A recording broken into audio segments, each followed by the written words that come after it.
everyone. Tonight I'm going to read you the story of Cinderella.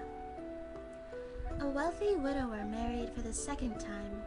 The man's new wife was haughty, cruel, and selfish, as were her two ugly daughters. All three women deeply disliked the man's only daughter, a lovely girl who had all of her mother's goodness. The stepmother immediately began to make the girl's once happy life a hard and miserable one. First, she took away the girl's fine clothes, giving her instead an old gray smock and wooden shoes to wear. The girl was then forced to work from morning till night, washing, cleaning, and cooking, as well as carrying out whatever whims her stepmother and stepsisters asked. Because she was forced to sleep on the stone hearth next to the ashes and cinders, her mother and stepsisters gave her the name Cinderella. One day, the king announced that he was giving a ball. In the hope that his son might find a suitable bride, all the noble ladies of the kingdom were invited. For weeks, the cruel stepsisters kept Cinderella busy with their preparations and taunted her endlessly because she would not be going. On the night of the ball, they called Cinderella. "Comb our hair, brush our shoes, and fasten our gowns," they said. "We're going to meet the prince." Cinderella did as she was told, but she could not help wishing with all her heart that she too were going to the ball. When the stepmother and her daughters had gone, the girl sank down on the cold stone hearth and wept. At that moment, a soft light filled the room. Cinderella looked up and beheld a beautiful being dressed in a shimmering robe and holding a sparkling wand. "I'm your fairy godmother," the magical being said. "Are you crying because you want to go to the ball?" Cinderella nodded. "Then you shall cry no more," the fairy godmother said. She asked Cinderella to bring her a pumpkin from the garden. When Cinderella brought back the finest pumpkin on the vine, the godmother touched it with the tip of her wand, and it turned into a magnificent gilded coach. Before Cinderella's astonished eyes, 6 mice were turned into a team of fine horses, a rat became a distinguished coachman, and 4 garden lizards were turned into elegant footmen, all with a single touch of a magic wand. Cinderella then glanced down at her dirty, ragged clothes.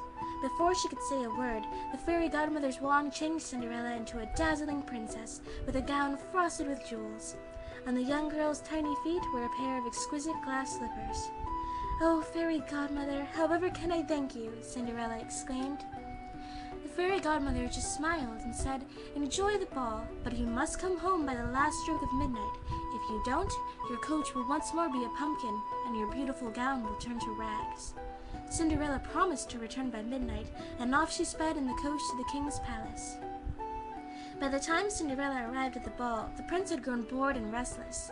He had not met one young lady who had interested him in the least, but as soon as Cinderella entered the room, his eyes lit up. The prince was not the only one to notice the newcomer. When she stood at the door in her sparkling gown, all heads turned, and a hush fell over the room. Everyone wanted to know who the beautiful princess was. Though Cinderella could not tell the prince her name or where she had come from, he was enchanted by her all the same. They danced for as long as the music played, and talked of many things.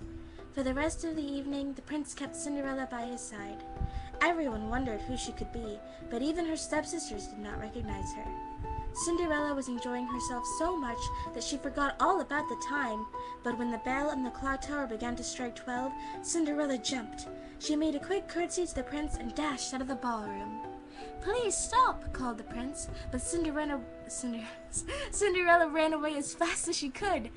On the castle steps, Cinderella glanced down and saw that her gown was beginning to turn back to rags. She stumbled, leaving behind one of her glass slippers. After the coach had turned back into a pumpkin, Cinderella walked the rest of the way home. The prince was determined to find the enchanting princess whom he had met at the ball.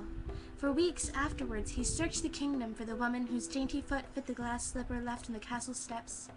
One day, he came to Cinderella's house. The cruel stepsisters tried to squeeze their large feet into the slipper, but to no avail. Then, just as he was about to leave, the prince noticed a girl in ragged clothing and bare feet. "That's only Cinderella," said the stepmother. "Never mind her." But the prince asked her to come forward. Cinderella slid her foot into the slipper, and it fit perfectly. It was then that the prince saw, through the dirt and rags, the beautiful princess he had met at the ball. He asked her to marry him, and she happily accepted. The cruel stepmother and her daughters immediately fell to their knees to ask Cinderella's forgiveness, but the prince just laughed at them.